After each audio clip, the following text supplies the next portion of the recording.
เดี๋ยวสิแสดงประโยชน์หรืออานิสงส์ของการได้ยินหรือฟังธรรมของพระพุทธเจ้าฟังบ่อยๆฟังมากๆฟังเป็นประจำฟังเป็นตลอดแล้วก็อานิสงส์ของการถึงหรือถือเอาหรือคิดตามแนวทางคำสอนพุทธเจ้าถึงจะเป็นปุถุชนคนที่ถือเอาเฉพาะพระรัตนตรัยพุทธธรรมสงฆ์อย่างเดียวถึงจะเป็นปุถุชนคนฆ่าสัตว์อยู่ลักทรัพย์อยู่หรือเป็นโจรก็ตามนะยังทำมาหากินในทางที่ผิดขัดต่อมรรคผลนิพพานก็ตามเป็นผู้ฆ่าสัตว์หรือในพานก็ตามแต่มีความระลึกนึกถึงพระพุทธเจ้าธรรมสงฆ์อย่างเดียวจิตใจบ่เคยไปของแวะไปของเกี่ยวกับสิ่งศักดิ์สิทธิ์อย่างอื่นเลิกงามย่ามดีผีสางเทวดานั่งไม้ต้นอย่างที่ว่าเป็นมงคลแบบนั้นแบบนี้พวกนี้สิบ่เกี่ยวกับสิ่งเหล่านี้ พวกนี้ก็มีสิทธิ์บรรลุธรรมเอาง่ายๆเด้อนี่คืออานิสงส์ของการฟังธรรมของพุทธเจ้าฟังอยู่เรื่อยแต่นี้ยกตัวอย่างก็คือโจรข้าวแดงก็เป็นโจรฆ่าคนก็ฆ่าบ่ต้องห่วงดอกสารพัดนั่นแหละสารพัดที่เฮ็ดมานั่นแหละในเรื่องความเลวในเรื่องขนาดไปฟังธรรมก็ยังได้โจรก็ขี้ลักมักบ่นอยู่แล้วก็ยังไปลักฟังเอาเด้บ่ได้ไปนั่งฟังในหมู่เพราะว่าโจรก็ย่านเขาเห็นก็ย่านเขาฆ่าไปแอบฟังอยู่ข้างกำแพงอยู่เรื่อยแอบฟังอยู่เรื่อยนั่นแหละฟังให้ดีว่าบ่ถือเอาแนวอื่นเลยนอกจากพุทธธรรมสงฆ์อย่างเดียวบ่มีแนวอื่นเข้ามาปนบ่มีผีสางนางในเทวดาบ่มีผู้ใดมาดลบันดาลกรรมให้บ่มีสิ่งใดสิมาปกป้องคุ้มครองตัวเองได้นอกจากตนฟังดีๆเด้อ โจรข้าวแดงยืนฟังธรรมยุงสั่นคือมีโอกาสถ้ามีโอกาสก็คือว่าเพิ่นสิแอบมาหลอยมาลักมันลักเอามันลักฟังอยู่จังสั่นตลอดฟังไปฟังมากก็เลยบรรลุพระโสดาบันได้เห็นบ่แต่ถ้าคนพวกนี้ฟังดีๆถ้าประกอบไปด้วยอานาปานสติบ่แม่นแค่โสดาบันแต่นี่อานิสงส์แห่งการได้ยินได้ฟังและถือเอาเฉพาะรัตนตรัยตัวนี้ก็เลยบรรลุโสดาบันเมื่อบรรลุโสดาบันแล้วบ่ปล้นบ่กี้บ่ฆ่าได้บัดยอมรับความจริงเข้าใจบ่ล่ะยอมรับความจริงในสิ่งที่กระทำผิดแล้วเห็นตามความเป็นจริงเมื่อยอมรับเห็นแล้วก็แก้ไขตัวเองสุดท้ายก็เข้าขาตายขาตายกับขาแต่ว่าได้โสดาบันเป็นผู้ไม่ตกต่ำเป็นธรรมดาเป็นผู้เข้าถึงกระแสแห่งพระนิพพานเข้าถึงกระแสแห่งความดับแห่งความเย็นมันจะมีช่วงขณะหนึ่งที่จิตว่างเข้าใจบ่ผู้ที่ถึงกระแสโสดาบันหมายถึงได้ชิมลางรสแห่งความดับเย็นคือนิพพานนั่นเองนะพวกนี้บ่ได้ฝึกหัดตนเองในการเดินจงกรมสมาธิหรือจับอานาปานสติพวกนี้บ่ได้ฝึกแต่ว่าบรรลุโดยการได้ยินได้ฟังอะไรจังก็แก้ไขตัวเองได้บัดเพิ่นก็ยอมรับในความผิดแล้วเพิ่นก็แก้ไขตัวเองนี่แหละแก้ตัวไม่ได้อะไรแก้ไขได้ทุกอย่างแม้กระทั่งปานิพพานอะไรนี่ที่ว่าเป็นยังคือพระโสดาบันคือไม่7ชาติมั่ง3ชาติมั่งคือไม่เกิน7ชาติก็ถึงพระนิพพานไม่เกิน3มั่งชาติเดียวมั่งนี่แหละพอบ่มีการประกอบด้วยการทำสมาธินั่นเองบ่มีการประกอบโดยการรู้ลมหายใจเข้าออกโดยอานาปานสติถ้าคำว่าสมาธิการฟังธรรมก็เป็นการปฏิบัติธรรมอยู่แล้วก็เป็นสมาธิอยู่แล้วการฟังธรรมจะเป็นการปฏิบัติธรรมอย่างเป็นสมาธิอย่างหนึ่งสมาธิแปลว่าตั้งใจนึงเด้ตั้งใจน้อมโสดที่จะฟังแล้วก็เป็นอารมณ์หนึ่งมันก็เป็นในตัวของมันเองเห็นป่ะทางสั้นแหละจังว่าอานิสงส์การฟังธรรม บัดนี้จะพูดถึงว่าแม้นว่าเพิ่นบรรลุโสดาบันก็ทราบบัดนี้คนที่ยังมีการหลักคนที่ยังมีการอยู่ แต่ว่าจิตใจบ่เข้าไปของเกี่ยวกับสิ่งอื่นเลยถือเอาหรือถึงเฉพาะพระรัตนตรัยก็ยังเป็นผู้ห่างไกลจากอบายภูมิอันนี้ยกภาษิตมาจากมหาสมัยสูตรเทวดายักษ์ต่างๆพวกนั้นใจง่ายพวกนั้นเป็นคนใจร้ายเป็นคนมีอารมณ์ฉุนเฉียวจังสั่นจังสี่แต่ว่าถ้านึกถึงพระรัตนตรัยยามใดนะนี่เกี่ยวกับใจอย่างเดียวเด้อใจก็เย็นลงสงบลงเด้ใจก็เย็นลง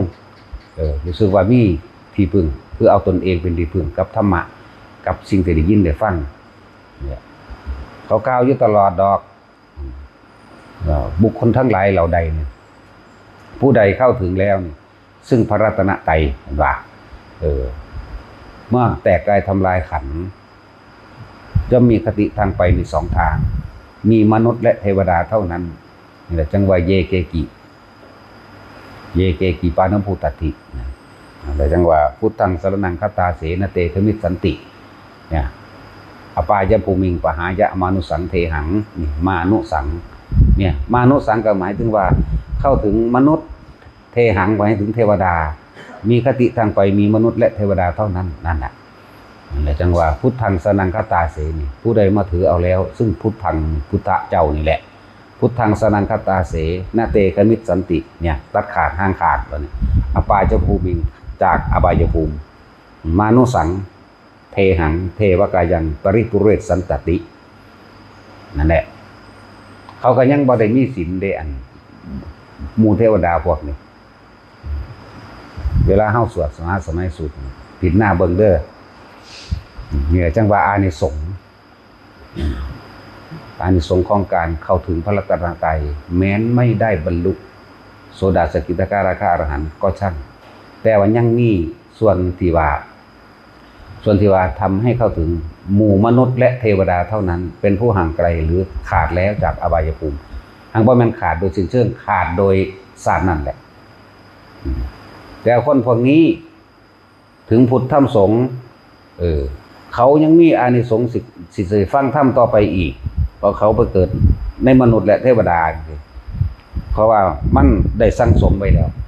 สั่งสมอุปนิสัยหรือสั่งสมหนทางสุตตะการได้ยินได้ฟังมยะเป็นเหตุให้เกิดปัญญารู้แจ้งเห็นจริงตามความเป็นจริงได้นั่นแหละ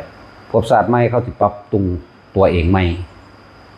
ภพชาติใหม่หมายถึงอาจจะเกิดเป็นมนุษย์ก็ได้อาจจะเกิดเป็นเทวดาก็ได้ยังมีโอกาสเพราะเขาได้ยินได้ฟังสิว่าอีหยังกับบุคคลที่ถึงแล้วซึ่งพระรัตนตรัยได้ยินได้ฟังอยู่ให้บ่อยให้มากมีการปฏิบัติด้วยอานาปานสติหรือสติปัฏฐาน4นั่นแหละเมื่ออานาปานสติมีสติปัฏฐาน4และตลอดทั้งบุคคลผู้นั้นเดินเข้าทางแห่งหนทางแห่งการตรัสรู้บรรลุธรรมคือโพชฌงค์7นั่นเองนี่แหละว่าเป็นลำดับขนาดปุถุชนแต่ว่าปุถุชนผู้ไม่สดับนี่มันจะเอาอย่างมาถือหมายถึงว่าไม่ได้ยินได้ฟังธรรมของพระศาสดาบ่ได้ยินได้ฟังธรรมพระศาสดาเลยไม่ได้ถือเอาตถาคตอรหันตสัมมาสัมพุทโธบ่ได้ถือเอาคำสั่งสอนของพุทธเจ้าเป็นผู้รู้ผู้ตื่นผู้เบิกบานเข้ามาแล้วบ่ได้ถือเอาพวกนี้พวกนั้นสิเอาหยังไปสวรรค์พวกนั้นสิเอาหยังไปเป็นมนุษย์บ่รู้จักศีลและอานิสงส์ศีลบ่รู้จักคติบ่รู้จักแนวคิดบ่รู้จักสิ่งสิปรงสิว่างมีแต่ยึดมั่นถือมั่นจังว่ามันบ่ต้องน้อยใจว่าเฮาบ่มีเวลาปฏิบัตินี่ให้กำลังใจให้แนวทางออกแต่ละคนให้มีแนวคิดเพราะว่าทุกอย่างนี่เกี่ยวกับจิตเกี่ยวกับคิดจิตเป็นผู้คิดผู้นึกผู้ปรุงผู้แต่งผู้สั่งสมตลอดทั้งผู้สะสางผู้ปล่อยผู้วางด้วยอยู่ในตัวเดียวกันเบิดผู้รู้นั่นแหละปล่อยวางก็เลยจังว่าแม้สิเป็นโสเภณีอาชีพค้าขายตัวเองกระช่างยังสิเว้ามาตลอดโสเภณีคือนางอัมพปารีในตำราเพิ่นบันทึกไว้ว่าได้เป็นอนาคามีแต่ความจริงอรหันต์แล้วหรือนาง สิริมาจังสิลูกนั่งอัมพปาลีล่ะสิริมาก็เลยเนี่ยอาชีพบางอย่างเกิดโดยกรรมบ่อยากเป็นก็ได้เป็นอย่างซี่เกิดโดยอกุศลกรรมให้ผลบ่ฮู้ว่าเฮ็ดไว้แต่ชาติใดแหละมันมาถึงชาตินี้เมื่อมันมาถึงชาตินี้แล้วมันก็เป็นแบบนั้นแหละนี่ก็ตัวอย่างที่ทั้งสองพระนางนี่มีชื่อเสียงเด้มีมากกว่านั้นอยู่เด้บัดนี้ในหมู่คณะกันเดียวกันกับเขาในหมู่คณะเดียวกันกับเขามันมีมากกว่านั้นอยู่เนี่ยบรรลุโสดาสกิทาคาอรหันต์นั่นไปจังซั่นเพราะหยังเพราะว่าเขาเจ้าได้ยินได้ฟังได้สดับธรรมะของพุทธเจ้าที่เพิ่นนำออกมาแสดงเอาความจริงมาแสดงเมื่อการได้ยินได้ฟังก็เกิดการคิดนั่นสุตตมยะการได้ยินได้ฟังเป็นเหตุให้เกิดการคิดการคิดเป็นเหตุให้เกิดการเปรียบเทียบการเปรียบเทียบเป็นเหตุให้เกิดการเห็นตามความเป็นจริงเมื่อการเห็นตามความจริงแล้วมันก็มีภาวนามยปัญญาภาวนาเนี่ยมาทำจิตให้นิ่งอยู่สงบอยู่ในอารมณ์ที่เป็นหนึ่งก็จะเห็นความคิดทั้งหลายหมุนไปตามอารมณ์ต่างๆภาวะแปลว่าพบนาแปลว่าจิตใจตัวนี้คืออารมณ์ความรู้สึกเดี๋ยวก็คิดไปเรื่องนั้นเกิดความรู้สึกรักมั่งเกลียดมั่งพอใจมั่งไม่พอใจมั่งอ๋อนี่เป็นเหตุเป็นปัจจัยให้เกิดพบเพราะว่าเฮาได้ยินได้ฟังเฮาเลยเอามาเทียบเป็นความคิดทั้งหลายเมื่อคิดถึงเรื่องนั้นเรื่องนี้ก็เกิดอารมณ์พอใจมั่งบ่พอใจมั่งเลื่อนพบเมื่อเกิดพบแล้วอ๋ออันนี้นี่เองเนี่ยเพิ่นก็รักสั่นเข้ามาเลยพยายามอยู่ทำเป็นผู้มีจิตหนึ่งที่เพ่งอยู่ในอารมณ์ที่เป็นหนึ่งดูกับลมหายใจนางอัมพปาลีบัดนี้เพิ่นภาวนาเด้อบ่แม่นฟังทีเดียวพรวดเลยเด้บ่แม่นฟังทีเดียวแล้วพรวดเป็นอนาคามีหรืออรหันต์เลยเด้เพิ่นได้อนาคามีละสัญญาหาใดตอนที่มีชีวิตตอนใจขาดพุทธอรหันต์เลยเพราะว่าเพิ่นฟังธรรมพุทธเจ้านี่นั่นแหละทั้งว่าตำราก็เขียนทั้งเบิดบ่ได้เบิดปานใดดอกแต่ว่าก็มีแนวโน้มให้พอเข้าใจได้อยู่ จังว่าเป็นหยังขึ้นเน้นพระรัตนตรัยอย่างเดียวถือเอาตถาคตเจ้าอย่างเดียวถือเอาตถาคตอรหันตสัมมาสัมพุทธเจ้าเป็นผู้ตรัสรู้โดยพระองค์เองอย่างเดียวเป็นผู้รู้แจ้งในสิ่งทั้งหลายทั้งปวงอย่างเดียวโลดบ่ต้องไปถือเอาอย่างอื่นคือเว้าอยู่เรื่อยๆดอกพวกไปหาใส่เบ็ดใส่ม่องลงอวนลงม่องลงด่างหยังนั่นแหละขาไก่ขาเป็ดอยู่ก็แล้วแต่เถอะนึกถึงเอาตัดตัวจิตเจตนาทุกอย่างเกิดจากจิตธรรมดามันอยู่ของมันเจหมายถึงความคิดเมื่อคิดถึงสิ่งใดสิ่งหนึ่งจิตเจนี่หมายถึงเจตนาในการคิดถึงเจตนาในการกระทำอาศัยใจอาศัยจิตตัวนี้เด้เป็นตัวภาคเกิดภาคตายนี่เจตนาคิดไปแล้วก็ย่อมมีอารมณ์สองเกิดพอใจกับไม่พอใจพบเกิดนั่นจิเจรุเมื่อคิดไปแล้วด้วยเจตนาไปแล้วถึงบุคคลผู้ใดผู้หนึ่งนั่นแหละมันสิเป็นจิตมีที่ตั้งมีความหวังเมื่อมีความหวังแล้วมันก็ต้องมีผิดหวังและสมหวังก็เลยเกิดเป็นอารมณ์ความรู้สึกถ้าผิดหวังก็พอใจไม่พอใจเห็นบอกถ้าสมหวังก็พอใจเป็นตัวภพนี่บ่จิเจรุเมื่อมีภพแล้วมันก็ต้องไปสร้างภพที่มันเป็นดุจดังพื้นนาก็ต้องได้รูปร่างตัวตนขึ้นมาแหละจึงว่าจิเจรุจิตเจตนาเมื่อมีเจตนาเกิดขึ้นแล้วย่อมสร้างภพเมื่อมีภพขึ้นแล้วย่อมเกิดรูปนั่นแหละสิเป็นรูปสัตว์เดรัจฉานสิเป็นรูปคนสิเป็นรูปอุปาติกะคือเทวดาหรือสันนรกเปรตเดรัจฉานก็ช่างนั่นแหละเลื่อนว่ามันเป็นรูปถ้าผู้ใดละรู้เท่าท่านจิตได้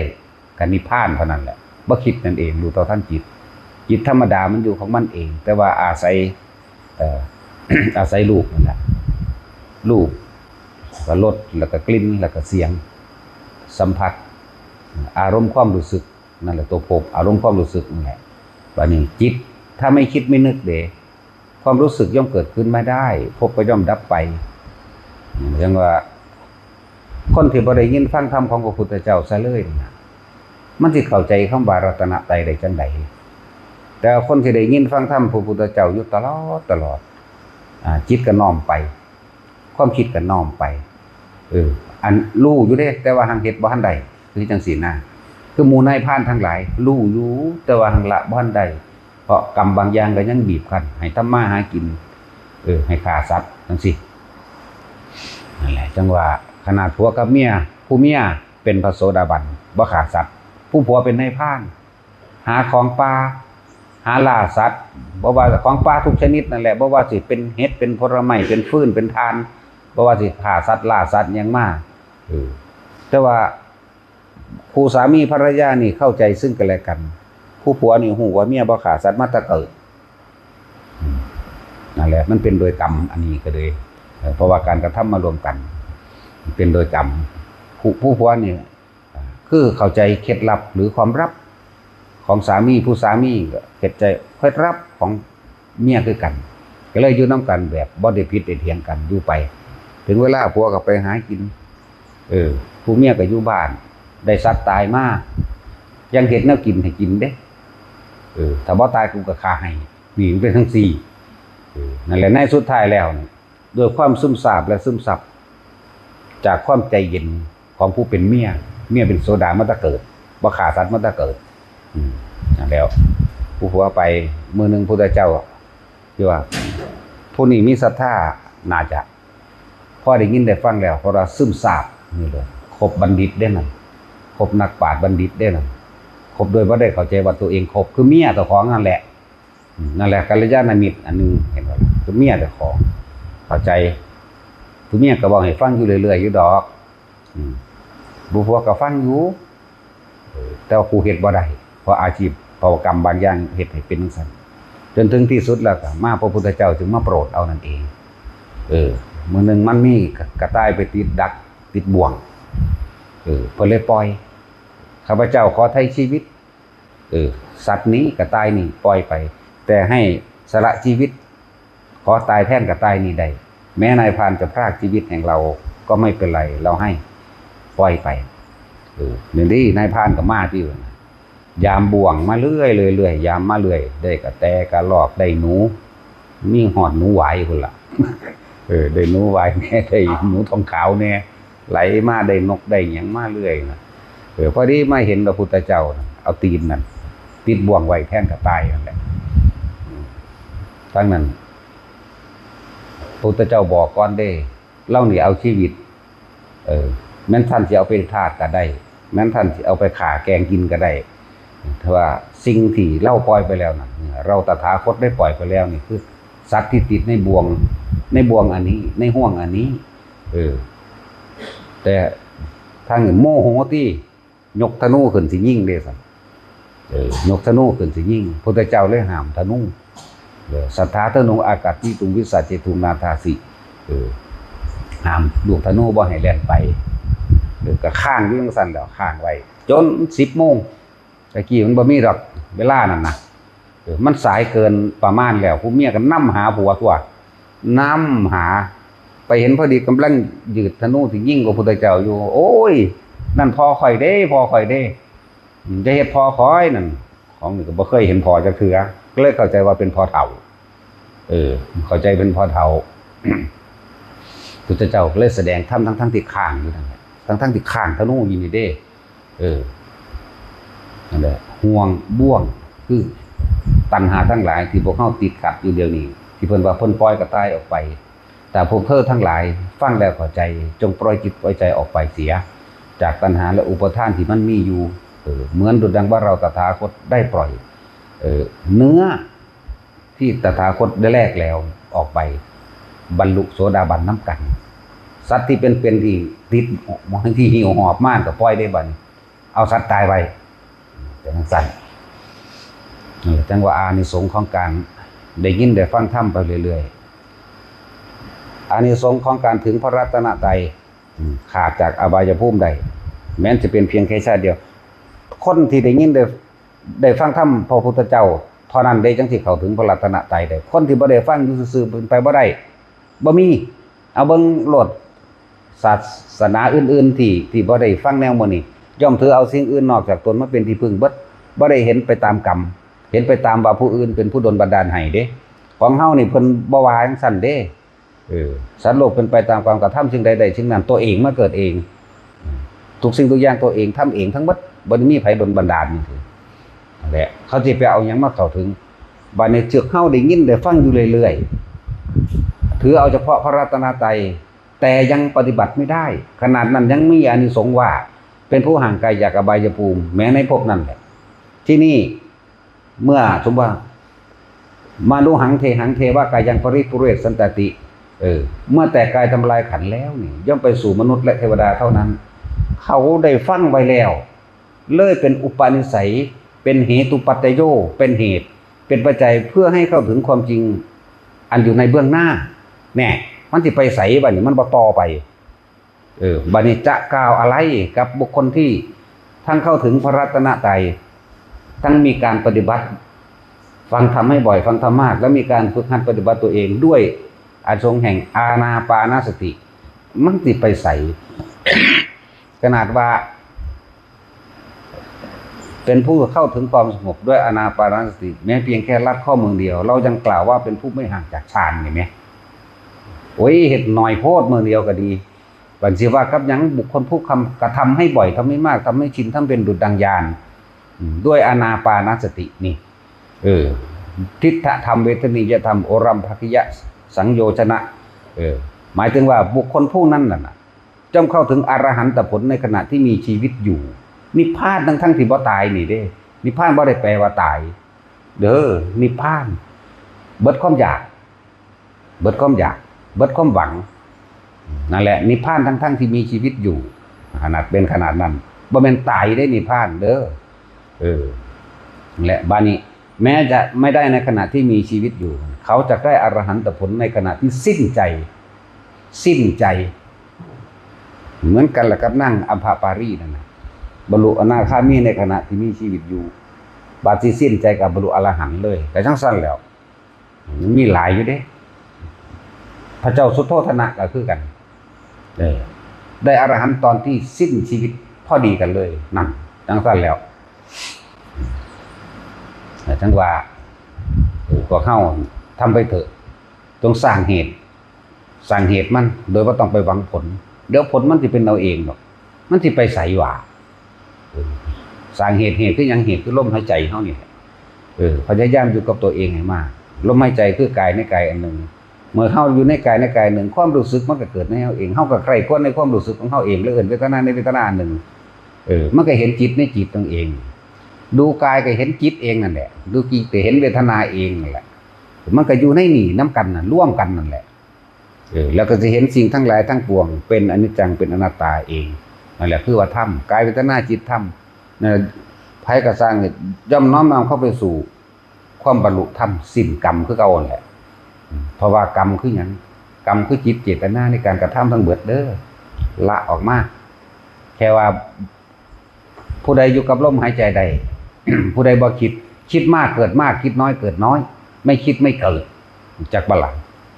นั่นแหละว่างความเห็นให้เบิดคิดเห็นจิตเจตนาเนี่ยคิดกันเลยอย่างว่าพวกเข้า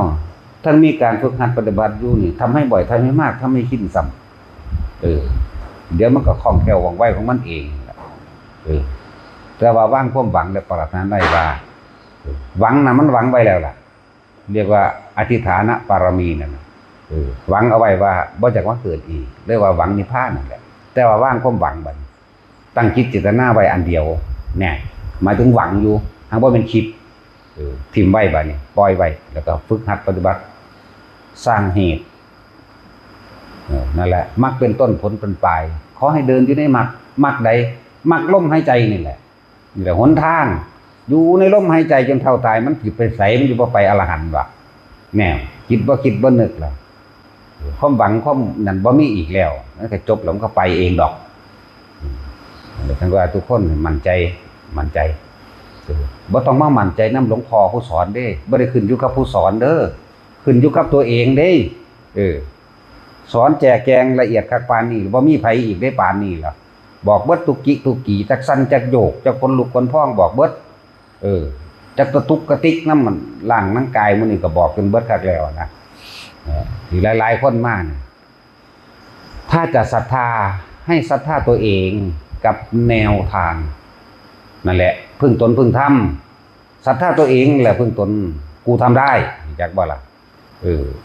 ทำหยังแนวทางที่เพิ่นแสดงออกไปกูทำได้ตอนนั้นก็เฮ็ดไปตัวบ่แม่นมาเบิ่งกิริยามารยาทเพิ่นเด้เพิ่นบ่มีมารยาทเว้าบ่ม่วนแล้วแต่สิด่าโคตรพ่อโคตรแม่หิแมงไผแล้วแต่อย่ามาจับเอาตัวนี้เข้าใจว่าล่ะแต่ว่าเบิ่งดีๆการกระทำกับคำพูดมันคนละอย่างกันนั่นแหละก็สิเบิ่งคนนั่นนะ จะไปเชื่ออีหยังโดยง่ายการกระทำกับคำพูดการกระทำอันเป็นผลงานเป็นรูปธรรมเกิดขึ้นพี่เดชตัวสิมายืนยันว่าไผดีหรือบ่ดีบางคนกระทำอย่างหนึ่งกระทำอย่างหนึ่งแต่พูดอย่างหนึ่งพูดดีเนาะเฮาจักดีว่าดีก็สร้างได้เฮาแต่กูบอกว่าดีตลอดเพียงสั่น จังว่าหลายๆคนคือพวกบวชเขามาซ้อมหลวงพ่อเว้าบ่ม่วนเฮ้ยแม่นดอกละซึกออกไปเนาะบ่จักเป็นหนี้บ่จักถีบซะแล้วนั่นหนี้หยังล่ะหนี้คือตัวเองนั่นน่ะปฏิบัติธรรมบ่สมควรแก่ธรรมซึกออกไปด้วยมีความยึดติดหรือปฏิฆะมีความบ่พอใจอยู่อันหนึ่งมีความสงสัยอยู่หนึ่งจังสี่ก็มีเด้ระวังดีๆถ้าว่าโดยกรรมมันบีบบังคับอันใดอันหนึ่งว่าอาจสามารถอยู่ไปได้แต่ว่าการปฏิบัติก็ดีอยู่ดอกเสียดายอยู่ดอกนี่อย่างหนึ่งเด้บ่เป็นโทษเข้าใจวะถ้าเป็นลักษณะนั้นเป็นโทษเด้อะไรจังว่าเอาดีๆเด้อไผก็ดีสอนแบบพระพุทธเจ้าเด้นี่จักบ่เนี่ยสอนแบบพระพุทธเจ้าบ่ได้สอนแบบผู้อื่นได้นี่แหละอารมณ์ต่างๆความรู้สึกต่างๆที่เฮาแนะให้มันก็ถือกับผู้นั้นเป็นเองอยู่ที่ตัวเองที่เฮ็ดให้ถึงหรือบ่ถึงเด้บอกเบิดทุกแบบกรรมฐานที่10นะว่าแตกแหลกละเอียดก็แล้วกันหน้าเพื่อบ่เอาหัวหน้าใหญ่มันโหลดหัวหน้ากรรมฐานโหลดอานาปานสติโหลดแม้นพระพุทธเจ้าเฮาสมัยเสวยชาติเป็นโพธิสัตว์ก็สร้างเวลาเพิ่นสิระงับดับความเราร้อนและกังวลอารมณ์ที่ยังข้องเกี่ยวในความพอใจและไม่พอใจมั่งได้อานาปานสติเราตถาคตย่อมอยู่ด้วยอานาปานสตินี้เป็นส่วนมากเห็นบ่ล่ะเป็นจังซั่นแหละเพิ่นบ่อยากไปเพิ่นก็เลยบ่ไปซื่อๆล่ะถ้าเพิ่นอยากไปเพิ่นก็ไปจังซั่นเพราะว่ามันมีอันใดอันหนึ่งนั่นแหละเกี่ยวข้องอันมีอยู่แต่ว่าเวลาสิระงับความร้อนและกระวนกระวายเข้าสู่อานาปานสตินั่นเป็นคำสอนพระพุทธเจ้าตั้งแต่เริ่มต้นจนว่าเท่าพ้นปรินิพพานบ่เคยขัดแย้งกันเด้โอ้ยจักสิเว้าเห็นหยังดอกภาษาพอสำนีมันเนาะพวกบวชมาได้แท้ถามหยังก็ถึงลึงอยู่แม่บ่เฮ้อก้มหน้านี้ไว้หน้านี้บ่ได้แต่ศูนย์คือหยังหมู่นี้ก็เลยเอาล่ะพ่อเราแซ่บแล้วบาดนี้